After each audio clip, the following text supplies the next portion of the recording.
Aquí estamos para poder hacer la obra del Señor en todo momento. Y damos gracias a Dios porque el Señor está abriendo muchas puertas para predicar la palabra de Dios. Hoy día el Señor nos va a hablar de una manera muy especial. Lo único que Él pide es que cada uno de nosotros dispongamos nuestro corazón. ¿Usted desea que Dios hable? Amén. Aquí también nos están viendo por YouTube, nos están viendo por Facebook. Que Dios los bendiga y que les hable en esta mañana de una forma muy especial. Por favor, acompáñenme a leer Primera de Timoteo capítulo 3, versículo 15. Primera de Timoteo capítulo 3, versículo 15. La palabra de Dios dice así: para que si tardo sepan cómo deben conducirse en la casa de Dios, que es la iglesia del Dios viviente, columna y baluarte de la verdad. Es indiscutiblemente grande es el misterio de la piedad. Dios fue manifestado en carne, justificado en el Espíritu, visto de los ángeles, predicado a los gentiles, creído en el mundo y recibido arriba en gloria. Acompáñenme a orar, por favor. Padre y Dios de los cielos, te adoramos y te alabamos, y gracias por mandar a tu único Hijo Jesucristo a morir por nosotros en la cruz del Calvario, y que por eso, Señor, tenemos vida y tenemos vida en abundancia. Gracias, Señor, porque tú siempre estás a nuestro lado, porque no estamos solos, tú estarás con nosotros todos los días de nuestra vida hasta que tú vengas o nos lleves a tu presencia. Queremos escucharte, Padre, por medio de tu palabra, que es viva y eficaz. A ti sea la gloria, Dios bendito, en el nombre de Cristo Jesús. Amén. Que Dios nos bendiga esta tarde con su palabra. Buenos días, hermanos. ¿Se escucha? ¿Sí? ¿Se escucha bien? Ok. Gracias damos al Señor por esta oportunidad que el Señor nos da de compartir la palabra. Siempre poder compartir es una bendición para cada uno de nosotros. También damos gracias al Señor porque todo este año, mes a mes, se está estudiando, se está enseñando, se está predicando libro por libro de la Biblia, y de tal forma que pueda concluirse en todo el año los 66 libros de la Biblia. En esta oportunidad nos corresponde la epístola a Timoteo, primera y segunda. Y realmente uno se queda corto porque hay tanta enseñanza, desde el mismo saludo cuando Pablo habla a Timoteo, mi hijo amado, mi hijo verdadero. Y acá está señalando un principio de la transferencia generacional, una generación a otra generación. Cuando el siguiente versículo habla, dice, te mandé para que nadie enseñe una doctrina diferente. El tema doctrinal es otro tema que Pablo enfatiza en Timoteo 10 veces. En estas dos epístolas menciona la palabra doctrina. La doctrina es importante, hay gente que menosprecia la doctrina. Mucho le interesa la parte emotiva, pero no la doctrinal. La doctrinal es lo que nos sostiene. La parte doctrinal es lo que nos fortalece. Cuando no se presta atención a lo doctrinal, la gente en sus emociones va y viene, entra y sale, y no permanece. Pero 10 veces menciona Pablo a Timoteo la importancia de la doctrina. Pero ese no es el tema hoy día corresponde la naturaleza de la iglesia. Y claramente Pablo lo establece en el pasaje que leo mi esposa en 1 Timoteo 3:15. Lo que ustedes ven en la pantalla, no sé si al principio, al inicio, de los que están arriba, si me pueden ayudar, la primera diapositiva, ahí está. ¿Qué se ve ahí? Gente, en diferentes lugares. Eso es la iglesia, gente. No es edificio, no es cemento, no es ladrillo, no es fierro. El material de la iglesia es barro, personas que hemos sido tomados del barro. De eso está constituida la iglesia, de personas por las cuales Jesucristo murió, personas que escucharon el mensaje de la palabra de Dios y se arrepintieron de sus pecados, confesaron sus pecados y creyeron en Jesús. Esa es la iglesia. La naturaleza de la iglesia es el tema que nos corresponde hoy día. El texto, ahora sí, el texto, por favor. En 1 Timoteo 3:15, vamos a leerlo nuevamente porque esta es la base del sermón. Para que, si tardo, sepas cómo debes conducirte en la casa de Dios, que es la iglesia del Dios viviente, columna y baluarte de la verdad. E indiscutiblemente grande es el misterio de la piedad. Dios fue manifestado en carne, justificado en espíritu, visto de los ángeles, predicado a los gentiles, creídos en el mundo, recibidos arriba en gloria. Estos dos versículos pueden dividirse en dos temas importantes. El primero que vemos ahí, va a aparecer a la derecha, la naturaleza. En el verso 15 está la naturaleza de la iglesia. ¿Cuál es la naturaleza de la iglesia? Dice aquí, es casa de Dios, es iglesia del Dios viviente y columna y baluarte de la verdad. El siguiente versículo nos habla del mensaje de la iglesia. Y el mensaje dice, indiscutiblemente grande es el misterio de la piedad, Dios fue manifestado en carne. ¿De quién está hablando acá? Jesucristo. Jesucristo es el mensaje de toda la Biblia, desde Génesis hasta Apocalipsis. En todos los libros se menciona a Jesucristo. Él es el personaje central, Él es el mensaje. Y Pablo empieza hablando de diferentes temas doctrinales ahí. Este versículo es un viejo himno que se cantaba en el siglo I. Y empieza hablando de la encarnación y termina al final con la glorificación, cuando es recibido arriba en gloria. Entonces, la naturaleza de la iglesia, vemos en el primero y en el segundo el mensaje. Lo que nos vamos a abocar en esta mañana es el tema de la naturaleza de la iglesia. Pues veamos entonces el primer punto. ¿Qué es la iglesia?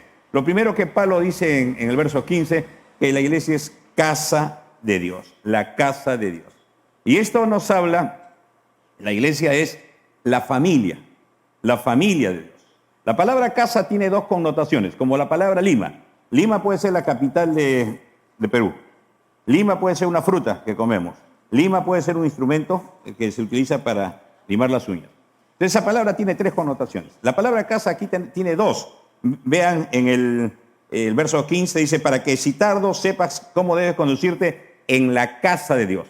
No se está refiriendo a la construcción, no se está refiriendo al edificio, está refiriéndose a la familia. Y lo vamos a ver con más claridad cuando Pablo en el libro de Hechos, capítulo 16, 34, después de predicar a las mujeres que iban a la oración, Lidia, una vendedora de púrpura, lleva a Pablo y con toda su gente, dice en el verso 34, la Biblia dice que Lidia invitó a Pablo a su casa, dice en el verso 16, 34, y llevándolos a su casa, les puso la mesa y se regocijó con toda su casa de haber creído en Dios. Acá están las dos connotaciones.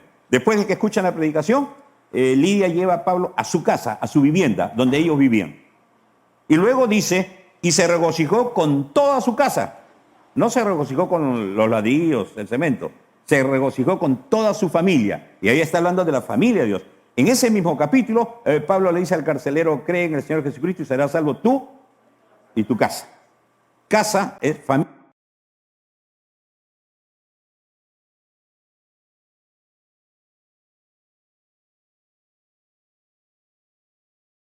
En Efesios 2:19, recuerden, Timoteo era pastor en la iglesia de Éfeso. A ellos le dice, así que ya no somos extranjeros ni advenedizos, sino conciudadanos de los santos y miembros de ¿qué? De la familia. ¿Te das cuenta? Eres miembro de la familia. No eres miembro de la familia real, no eres miembro de la familia presidencial. Eres miembro de la familia de Dios. Y eso es algo que debemos valorar. Dios nos ha hecho miembros de su familia. Y esto es importante porque la familia de Dios no tiene que ver con una denominación. Nuestro concepto de iglesia debe ser tal cual la Biblia lo enseña. No es la Alianza Cristiana Misionera, no es la Iglesia Bautista, no es la Asamblea de Dios, no es la Iglesia Pentecostal. El Señor Jesús no vino a formar una denominación, su iglesia. Y la iglesia del Señor está en todo el mundo, en todas partes. Así que no nos creamos exclusivos. Y gracias a Dios que hemos podido nacer en la Alianza Cristiana, una iglesia muy bendecida por el Señor, y es una bendición pertenecer a la Iglesia de Alianza Cristiana y Misionera. Pero la iglesia es mucho más que una denominación. Y eso es algo que tenemos que tener en claro. Es la iglesia, la familia de Dios, que está en diferentes partes del mundo. Y es interesante en el verso siguiente, en 1 Juan, en lo que Juan dice, porque todo lo que es nacido de Dios vence al mundo. Y esta es la victoria que ha vencido al mundo, nuestra fe. La familia de Dios está compuesta por los nacidos de Dios. El apóstol Juan dice que a los suyos vino y los suyos no lo recibieron, mas a todo aquel que creyó y le recibió, le dio la potestad, la autoridad de ser hecho hijo de Dios, los cuales no son engendrados por voluntad de sangre, ni de carne, ni de varón, no es cuestión humana. Los nacidos de Dios, los que han nacido de nuevo, son la iglesia de Dios. Y en una congregación pueden haber nacido de Dios y no nacido de Dios. Ya el apóstol Juan dijo, salieron de nosotros, pero no eran de nosotros. Y esto nos llama a no poner nuestra mirada en la gente. La gente nos va a decepcionar, la gente nos va a frustrar. Tenemos que poner nuestra mirada en aquel que es la cabeza de la iglesia. No tiene que ver con ninguna denominación. La familia de Dios, como toda familia, no hay familia perfecta, no hay iglesia perfecta, no hay personas perfectas. Todos estamos en proceso. Dios está trabajando en nosotros y seguirá trabajando hasta el final de los días. Y como toda familia tiene sus carencias, sus deficiencias, sus debilidades. Pero hay una cosa que nos une a todos. La unidad de la familia, la unidad de la iglesia. Pablo dice en Efesios, capítulo 4, verso 3, solícitos en guardar la unidad del Espíritu. No nos dice que busquemos la unidad. No debemos buscar la unidad, debemos cuidar la unidad. Somos llamados a cuidar esa comunión con Dios. Cuando se rompe la comunión con Dios, esa unidad empieza a resquebrajarse. Y Pablo dice, debemos estar solícitos, dispuestos a cuidar la unidad. Y dice aquí, en el vínculo de la paz, un cuerpo, un espíritu, solícitos en guardar la unidad del Espíritu. ¿Dónde está la unidad? En el Espíritu Santo que mora en nosotros. Eso es la unidad de la iglesia. Eso es la unidad de la familia. No es lo externo, no es un uniforme. Si es un uniforme, eso es uniformidad. Lo que la Biblia nos llama es a cuidar la unidad. La uniformidad tiene que ver con lo externo, con todo lo que llena los ojos. Eso no es unidad. Es el Espíritu que mora en cada uno de nosotros. El siguiente versículo dice el verso 5, un Señor, una fe, un bautismo. Un Señor. Miren, ¿dónde radica la unidad? El siguiente verso, el verso 6, un Dios y un Padre de todos, el cual es sobre todos y por todos y en todos. Un Padre, un Señor, un Espíritu. La Trinidad en pleno. Cuando Jesús habló a sus discípulos, en Juan 14 dijo, y todo aquel que oye y obedece, entonces mi Padre y yo haremos morada en él. ¿Dónde está la unidad? En la presencia de Dios en nosotros. Y eso es lo que tenemos que cuidar, solícitos en guardar la unidad, solícitos en cuidar nuestra comunión con Dios. Cuando rompemos esa comunión con Dios, uno rompe, dos rompen esa comunión con Dios, entonces esa unidad empieza a resquebrajarse, empieza a dividirse, empieza a haber pleitos, celos, envidias, contiendas, etc. La unidad está en que el Padre, el Hijo y el Espíritu Santo moran en nosotros y debemos cuidar esa unidad, esa comunión. Sin embargo, teniendo esa unidad, en el siguiente versículo, en el verso 7, Pablo dice, pero a cada uno de nosotros le fue dado la gracia conforme a la medida del don de Cristo. Y acá viene la individualidad. Dios nos respeta a nosotros como individuos.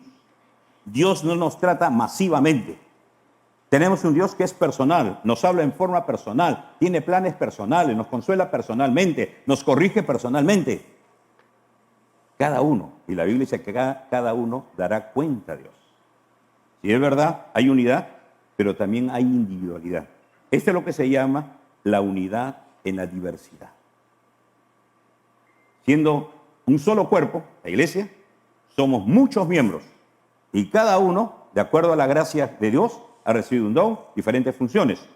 Tenemos diferentes características. Es como una familia, tiene 5 o 6 hijos y cada hijo es diferente.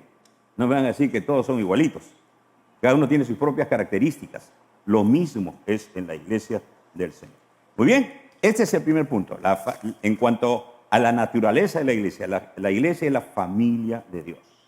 Y tenemos que cuidar la unidad de esa familia, es decir, cuidar nuestra comunión personal con Dios. El segundo aspecto de la naturaleza de la iglesia del Dios viviente. Es decir, la iglesia pertenece a Dios. El cuadro que ustedes ven aquí, ven una cruz y una corona. Ahí está el costo. Le pertenece. Su muerte en la cruz, una muerte expiatoria, una muerte sustitutoria, donde Él muere por nosotros.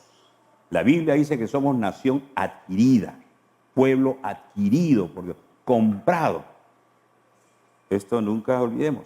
La iglesia pertenece al Señor. No le pertenece a ninguna persona, a ningún hombre, a ninguna mujer, a nadie. Nadie murió por nosotros más que Jesucristo. Nadie dio su vida por nosotros más que Jesucristo. La iglesia pertenece al Señor. Por eso, nuevamente el primer versículo decía, sepas cómo debes conducirte en la casa de Dios, que es la iglesia del Dios viviente. Le pertenece a Dios. Entonces, y por pertenecer al Dios viviente, la iglesia es una iglesia viva. Nace, crece, se multiplica, pero nunca muere.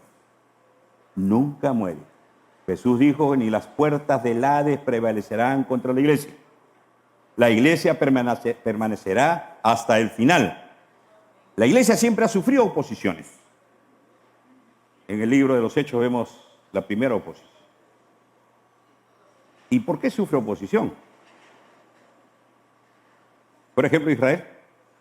Dios le dijo a Israel, serás luz a las naciones. Israel falló. Israel se centró en el templo. Y no salió. En Mateo 22 o 21, Jesús dice, el reino le es quitado a vosotros, a los judíos, y les dado a otra gente, a la iglesia. Y es por eso que a la iglesia Jesús le dice, vosotros sois la luz del mundo. Siempre han habido persecuciones contra la iglesia. En Hechos vemos la primera iglesia centrada en Jerusalén, lindos, la comunión, el partimiento del pan, en la alabanza, en la enseñanza. Nadie tenía necesidad de nada. Pero eso no era lo que quería el Señor. No quería que estuvieran cómodos ahí. El Señor le mandó todo Jerusalén, Judea, Samaria y hasta lo último la tierra. En el capítulo 8 el Señor permite una persecución contra la iglesia. Y la iglesia sale de Jerusalén y por donde va empieza a predicar a Cristo. Hay persecución externa, pero también interna. Muchas veces, los malos testimonios de la gente que asisten a las congregaciones. Y eso produce que algunos se decepcionen, se defraudan o se van. Pablo dice, tú que dices que no se ha de hurtar, ¿no hurtas? Tú que dices que no se ha de adulterar, ¿tú no adulteras? Haciendo eso, haces que la gente blasfeme el nombre de Dios. Y eso es una persecución interna. Nosotros mismos nos perseguimos con nuestro mal testimonio, con nuestra mala conducta. Cuando en Hechos 15, usted lo busca en su casa, unos judíos cristianos tratan de introducir una enseñanza adicional, diciendo que deberían circuncidarse para ser salvos. Y con esa enseñanza estaban haciendo insuficiente la obra de Cristo en la cruz. Es decir, hay que añadirle algo más, la circuncisión. Y Pablo era celoso con la doctrina. Dice que se armó una contienda no pequeña. Ya me imagino cómo hubiera sido. Porque Pablo era celoso, guardián de la doctrina del Señor. Tuvieron que irse hasta Jerusalén y ahí se armó el primer concilio. Entonces, a pesar de todas esas persecuciones externas e internas, recordemos que la iglesia le pertenece al Señor. Y el Señor cuida de lo suyo. Romanos capítulo 1, verso 5 dice, por quien recibimos la gracia y el apostolado para la obediencia a la fe en todas las naciones, por amor de su nombre, entre los cuales estáis también vosotros, llamados, ¿a qué somos llamados? ¿A qué dice? A ser de Cristo, a pertenecer. Pertenecemos al Señor. Somos llamados a pertenecer al Señor. Tenemos un dueño, es Jesucristo. Nadie más es nuestro dueño, más que Jesucristo. Él dio su vida por nosotros. Miren 1 Corintios 7:22, dice este texto, porque el que en el Señor fue llamado siendo esclavo del pecado, liberto es del Señor. Asimismo, el que fue llamado siendo libre, ahora es esclavo de Cristo. Por precio fuisteis comprado, no os hagáis esclavos de los hombres. Fuimos comprados por el Señor, por nadie más. Él pagó por nosotros. Era como un mercado de esclavos y ahí estamos nosotros. Compro este esclavo y lo pago con mi sangre, con mi vida. Pertenecemos al Señor. La iglesia pertenece a Cristo. La iglesia tiene un dueño. uno solo, el Señor, aquel que dio su vida por nosotros. Colosenses 1:13 dice, el cual nos ha librado de la potestad de las tinieblas y trasladado al reino de su amado Hijo. Es decir, cuando el Señor nos compra, nos traslada, nos saca del reino, de la potestad, de la autoridad de Satanás, porque vivíamos bajo su autoridad. Y Jesús mismo dice que éramos hijos del diablo. Cuando Él nos saca, nos traslada ahora al reino de su amado Hijo. Ahora estamos bajo la potestad, bajo la autoridad del Señor. Y esto es lo que sucede con la iglesia. La evidencia es que sale del pecado para ponerse bajo la autoridad del Señor. No puede decir que está bajo la autoridad del Señor cuando se embarra en el pecado todavía. Es la evidencia, por eso Jesús dijo, por sus frutos los conocemos. La iglesia pertenece al Señor. Hay congregaciones en diferentes partes. He podido conocer algunas de ellas. Donde, recuerden, no hay iglesia perfecta. Hay personas que se quejan. Hay personas que murmuran. Hay personas que hablan unos de otros. Cuando vamos a Apocalipsis, hay algo interesante que debemos considerar, lo cual nos va a dar paz, nos va a dar quietud en medio de cualquier situación que pueda surgir al interior de cualquier congregación. Apocalipsis capítulo 1, verso 10, Juan dice, yo estaba en el Espíritu en el día del Señor y oí detrás de mí una gran voz como de trompeta, que decía esta voz, yo soy el Alfa y la Omega, el primero y el último. ¿Quién es este personaje? Jesucristo. Y dice, escribe en un libro lo que ves y envíalo a las 7 iglesias que están en Asia, Asia Menor. Éfeso, Esmirna, Pérgamo, Tiatira, Sardis, Filadelfia y Laodicea. Y Juan dice, volteé para ver quién hablaba conmigo. Y vuelto que vi 7 candeleros de oro. ¿Qué son estos 7 candeleros de oro? Son las 7 iglesias. Y en medio de los 7 candeleros, en medio de las 7 iglesias, a uno semejante al Hijo del Hombre, vestido de una ropa que llegaba hasta los pies y ceñido con el pecho por un cinto de oro. En medio de los 7 candeleros. ¿Qué son los 7 candeleros? El siguiente versículo, el mismo capítulo 1, el verso 20, dice, y los 7 candeleros que ha visto, ¿qué son los 7 candeleros? ¿Y quién está en medio de las 7 iglesias ahí? Jesús está en medio de su iglesia. Él sabe todo lo que sucede. Por eso a cada una de las congregaciones de estas 7 iglesias de Asia le dice, yo conozco tus obras. Yo conozco todo lo que tú haces, lo bueno, lo malo y lo feo. Yo lo conozco. Y eso debe darnos a nosotros descanso ante cualquier situación que nos inquiete en cualquier congregación. El que sabe que Jesús es el dueño de la iglesia le pertenece a Él y Él está caminando, conoce todo lo que sucede al interior, lo bueno y lo malo. Por eso es que no nos debemos hacer problemas. El Señor sabe lo que sucede al interior de cada congregación. Y la muestra está en el capítulo 2 del mismo Apocalipsis, cuando se dirige a la iglesia de Tiatira. A la iglesia de Tiatira, el Señor le dice, yo conozco tus obras. Congregación de Tiatira, yo conozco tus obras. Conozco de tu amor, conozco de tu fe, conozco de tu servicio, conozco de tu paciencia y que tus obras postreras son más que las primeras. El Señor está resaltando todo lo bueno de esta congregación, su amor, su fe, su servicio, su paciencia, y que es una iglesia que está creciendo, está yendo de menos hacia más. Yo conozco esto. Pero, tengo contra ti unas pocas cosas, contra ti dice, que toleras. La tolerancia es buena, pero tolerar el pecado no es bueno. ¿Que toleras? Que esa mujer Jezabel, que se dice, profetiza, enseñe y seduzca a mis siervos a fornicar y a comer cosas sacrificadas a los ídolos. Y le he dado tiempo para que se arrepienta, pero no quiere arrepentirse de su fornicación. Esto me hace recordar a la iglesia de Corintio, cuando en la iglesia de Corintio había un hombre que se acostaba con la mujer de su padre, su madrastra. Y la iglesia de Corinto toleraba. La tolerancia al pecado, el Señor aquí no lo soporta. Entonces, Dios conoce todo. Nada se le escapa. A veces nosotros nos creemos que sabemos más que el Señor. Tranquilo, tranquilo. Y para toda congregación en cualquier parte. Y le he dado tiempo para que se arrepienta, pero no quiere arrepentirse de su fornicación. Dios está en una pausa activa. Está dándole tiempo en su gracia, en su misericordia. Está dándole tiempo a estas personas que se arrepienten. Pero no lo hacen.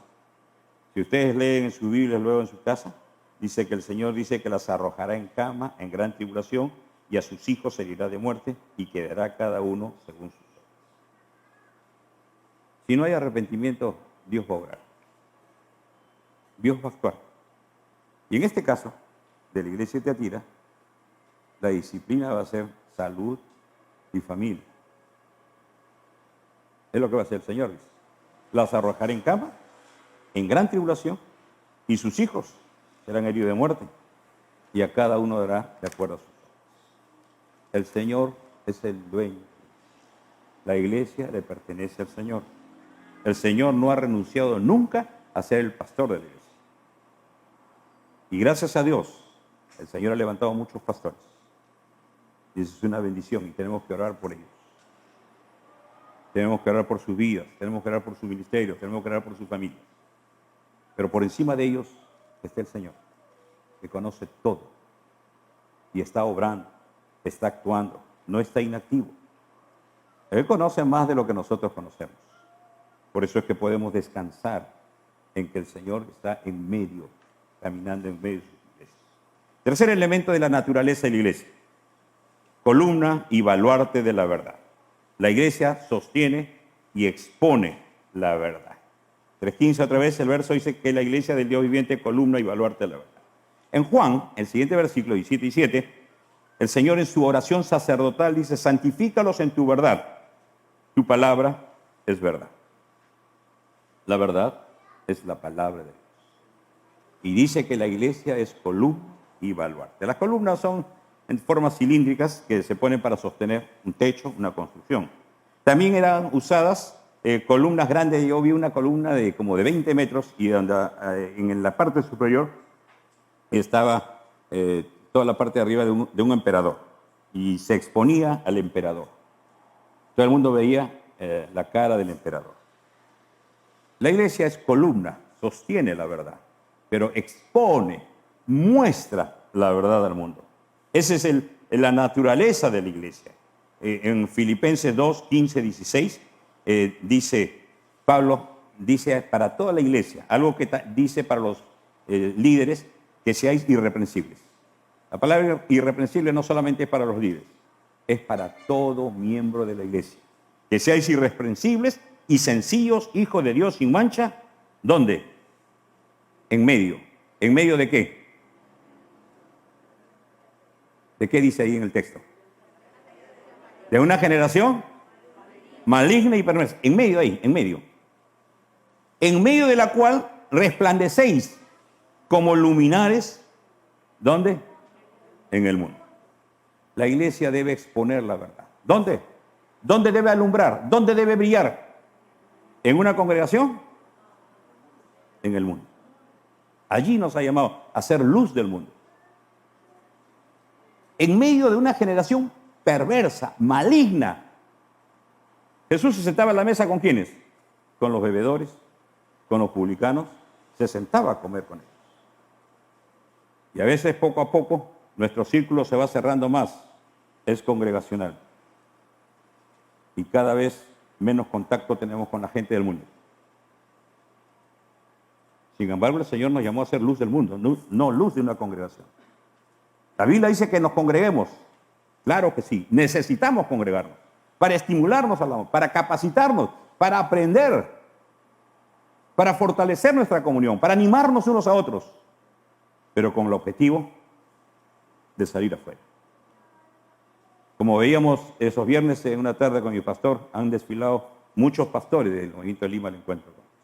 Y una de las cosas, una de las características de este movimiento es que la gente salía afuera a las calles a pedir. Te recuerdo que salíamos domingo a las 8 de la mañana de la casa y no regresábamos hasta las 2. Estábamos en el culto, nos íbamos a la espalda, a un mercado, almorzábamos en el mercado, de ahí nos íbamos a los hospitales a predicar la palabra, nos íbamos inclusive a las universidades a presentar el tema del aborto, la pena de muerte, una serie de temas controversiales en las mismas universidades. Había el AGEUB, las células universitarias. Íbamos a las diferentes plazas de Lima a predicar el Evangelio. Y de ahí, con esa gente que escuchaba, nos volvíamos a Pueblo Libre, a la iglesia. La calle. Que seamos, dice, irreprensibles, sencillos, hijos de Dios sin mancha, en medio de una generación maligna y perversa. Y tenemos que despertar. No solamente son las cuatro paredes. Afuera nos quiere el Señor. En medio de lo maligno, de lo perverso, ahí quiere que seamos luz en el mundo. ¿Y cómo? Asidos, aferrados, agarrados de la palabra de vida, de la palabra de Dios. Somos columna y baluarte de la verdad. Tenemos que exponer la verdad. Tenemos que mostrar la verdad en medio de esa generación maligna y perversa. Ahí nos llama el Señor. La verdad tiene que ser enseñada, tiene que ser vivida, tiene que ser predicada. Judas, el siguiente verso, 1:3, dice: amados, por la gran solicitud que tenía de escribiros acerca de nuestra común salvación, me ha sido necesario escribiros exhortándoos que contendáis, ¿cómo? Tibiamente, fríamente, ¿cómo dice la palabra? Ardientemente, por la fe que ha sido una vez dada a los santos. Por la verdad, por la palabra. Pedro nos dice que estemos preparados para presentar defensa de nuestra esperanza. La columna sostenía, el baluarte era algo que sobresalía, que tenía la función de proteger. Y la iglesia siempre sale en defensa de la verdad. Celoso, defensor de la verdad. Pero para ser celoso, defensor de la verdad, tenemos que conocer la verdad. Tenemos que estudiar la verdad. Tenemos que vivir la verdad. Por eso Pablo dice en 1 Tesalonicenses 1:8, porque partiendo de vosotros ha sido divulgada la palabra del Señor, no solo en Macedonia y Acaya, sino que también, ¿dónde? En todo lugar. Vuestra fe en Dios se ha extendido. Columna y baluarte tiene que expandir, tiene que exponer, tiene que mostrar, tiene que enseñar la verdad en todo lugar. De modo que nosotros no tenemos necesidad de hablar de nada, dice Pablo. No tenemos necesidad de hablar de ustedes porque ustedes solos están exponiendo la verdad. Porque ellos mismos cuentan de nosotros la manera en que nos recibiste y cómo os convertiste de los ídolos a Dios para servir al Dios vivo y verdadero. Partiendo de ellos la palabra fue divulgada. Partiendo de esta congregación, partiendo de mí, que soy de la familia del Señor, la palabra debe ser divulgada, debe ser expuesta, debe ser dada a conocer en todo lugar. Mercado, centro de estudios, centro de labores, donde fuera, Dios nos va a dar una oportunidad de dar a conocer la palabra del Señor. Es en todo lugar. Hay que leerla, hay que creerla, hay que vivirla. Tercera de Juan 1:3.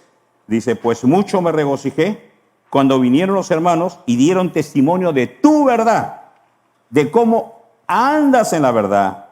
No tengo yo mayor gozo que este, el oír que mis hijos andan en la verdad. Dice, la gente da testimonio de tu verdad, la verdad que tú enseñas, la doctrina que enseñas, la palabra que enseñas, da testimonio. Pero no solamente da testimonio de esa verdad que tú enseñas, sino cómo andas, cómo vives de acuerdo a esa verdad. Es decir, tiene que haber una congruencia entre lo que nosotros hablamos y lo que enseñamos. Lo que hablamos en público y lo que hacemos en privado. Porque a veces en público podemos tener cierta conducta y en lo privado otra conducta. Y tiene que haber una congruencia. Tenemos que vivir. La gente da testimonio de tu verdad, pero también da testimonio de cómo andas en la verdad, cómo vives de acuerdo a esa verdad. Amén. y termino este punto, 2 Corintios 4:13, dice, pero teniendo el mismo espíritu de fe, conforme a lo que está escrito, creí, por lo cual hablé. Nosotros también creemos, por lo cual también. La evidencia de que crees es lo que sale de tus labios. De la abundancia del corazón, habla la boca. Pregunta que tengo que hacerme yo. ¿Hace cuánto tiempo no habla una persona de Jesucristo? La evidencia de que crees es que hablas. Creí, por lo cual hablé. Creímos, por lo cual hablamos.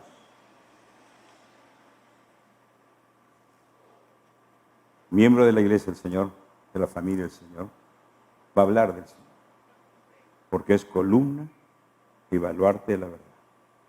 Tiene que mostrar esa verdad a un mundo que necesita. Somos iglesia del Dios viviente. Somos una iglesia viva en medio de un mundo de muertos espiritualmente.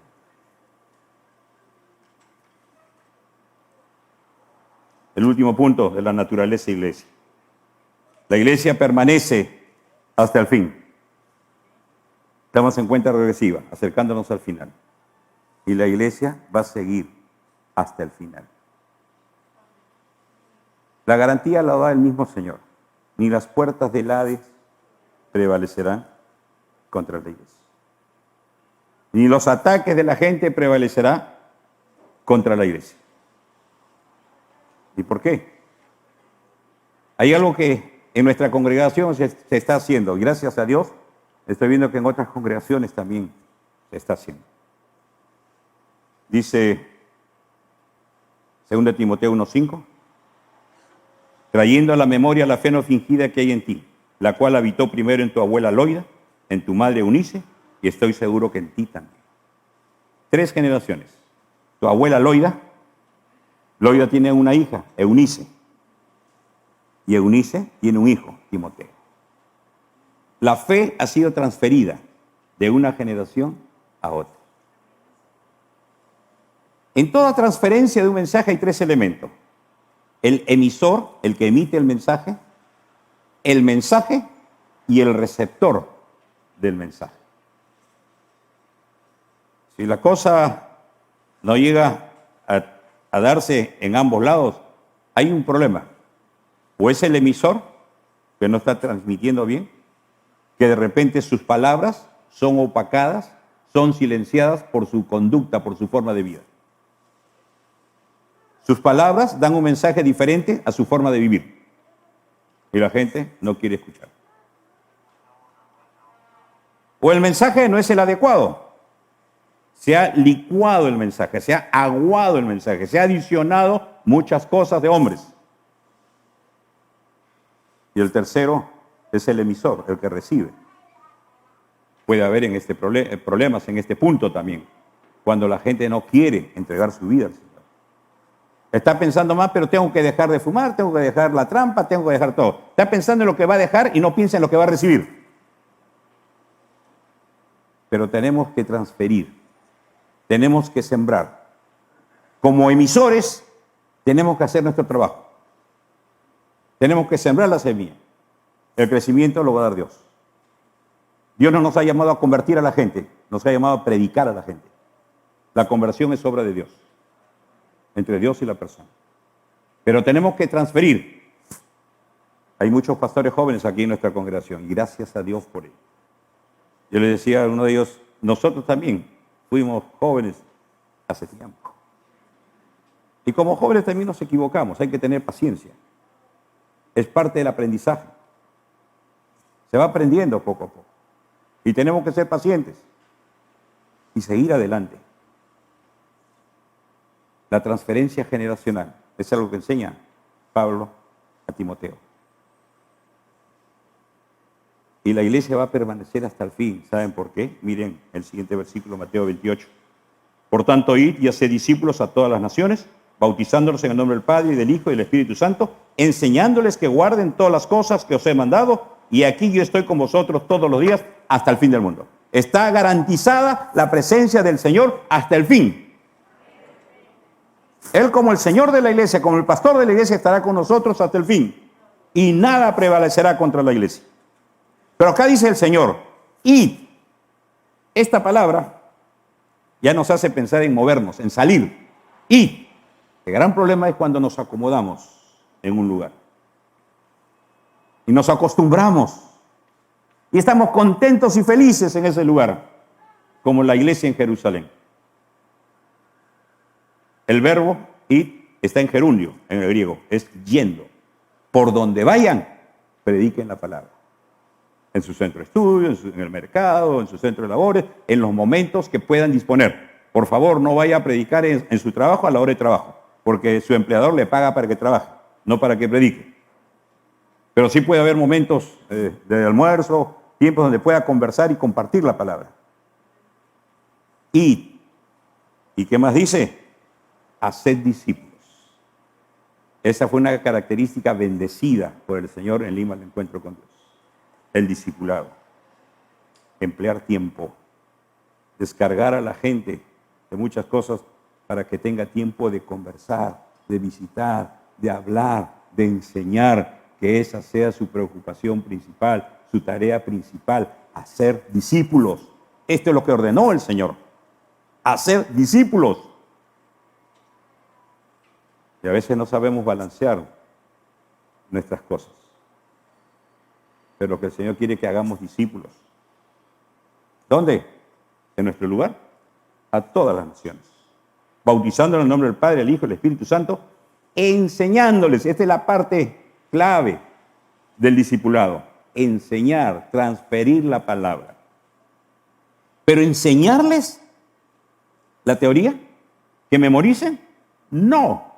Enseñándoles que guarden todas las cosas que os he mandado. Enséñenles a obedecer. Ahí está la bendición. Cuando Jesús lava los pies a sus discípulos, dice, ¿saben lo que he hecho? Dice, si sabéis estas cosas, bienaventurados seréis. ¿Cuándo? ¿Cuándo lo saben? Si las hacen. Hermanos, es una bendición tener la escuela de capacitación. Estudiar la palabra. Es una bendición. Aprovechala, por favor. Pero quiero que sepa, los 20 que saque ahí no le van a servir para nada si es que usted no lo transfiere.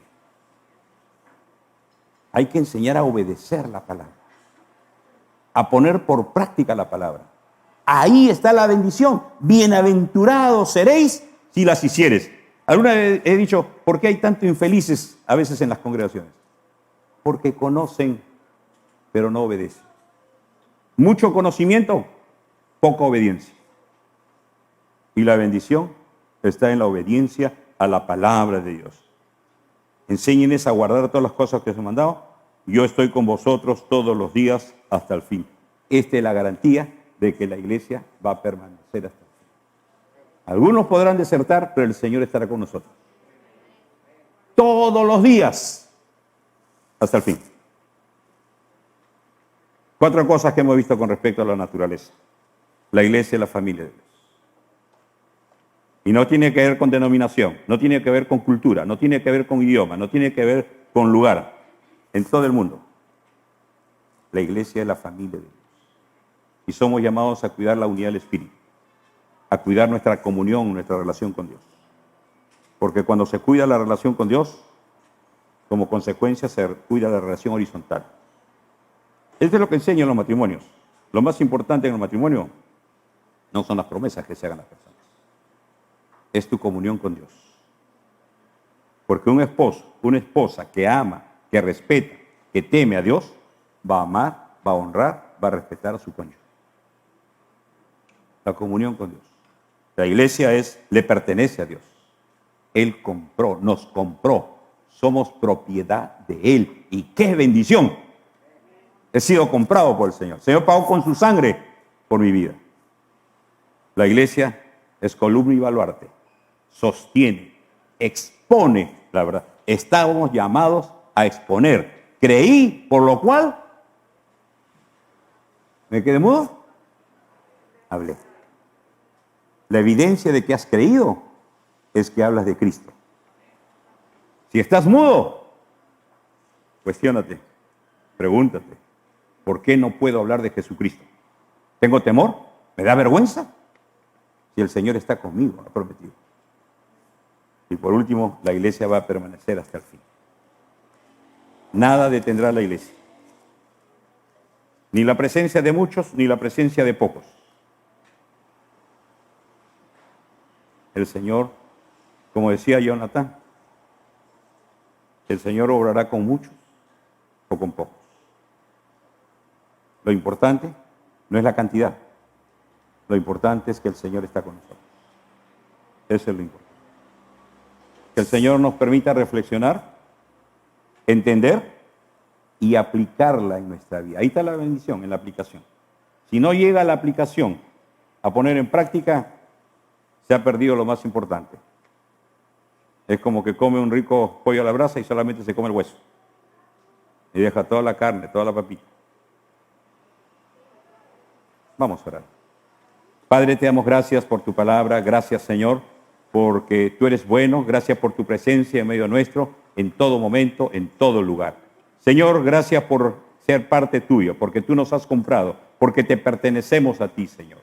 Señor, queremos orar por aquellos que no te conocen, Señor, para que en este tiempo ellos puedan, Señor, reflexionar en que tú diste tu vida, oh Señor, en la cruz, derramaste tu sangre para perdón de los pecados de esta gente que no te conoce. Y si alguien, Señor, en esta mañana quiere reconocer que es pecador y quiere arrepentirse de sus pecados y que pueda confesar sus pecados a ti, Señor, que sepa que tú estás dispuesto a perdonarlo, a limpiarle, a hacerle nueva criatura, a hacerle miembro de tu familia, Señor. Bendice a cada uno de los que están escuchando este mensaje en diferentes lugares. En el nombre de Jesús oramos así. Amén. Dios les bendiga, hermanos. Hola, gracias por mirar este video. Espero que haya sido de bendición para tu vida. Y por favor no olvides de suscribirte en este canal y darle like si te gustó el video. Y compártelo para que juntos podamos ser de bendición para nuestra ciudad, para nuestra nación y el mundo entero. Que Dios te bendiga.